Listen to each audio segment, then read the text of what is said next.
হয়ে গেছে, তাই চলতে ফিরতে উঠতে বসতে পাক অবস্থায় নাপাক অবস্থায় সব সময় জিকির করতে পারবেন, শুধু পায়খানা যা করবে না। এই জিকিরের সাথে যদি আমরা দুনিয়ার জীবন শেষ করতে পারি তাহলেই তো সফল কাম, তাহলেই সাকসেসফুল, তাহলেই আমাদের জন্য জান্নাত। ভাইরা আবার আজ কার জন্য কোরবানি হবে, কার জন্য কবুল হবে, এই কথাটি বলছি। আল্লাহ তাআলা কোরআন থেকে বলছেন, ইয়া আইয়ুহাল্লাযীনা আমানু ইত্তাকুল্লাহা হাক্কা তুকাতিহি ওয়া লা তামুতুন্না ইল্লা ওয়া আনতুম মুসলিমুন। হে বিশ্বাসীরা, তোমরা আল্লাহকে ভয় করো, ভয় করার মতো ভয় করো।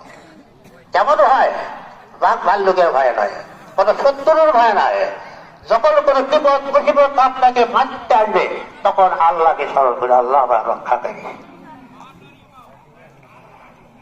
আল্লাহকে ভয় করতে হবে, ভয় করার মতো ভয় করো। তারপরে কি কথা বললো?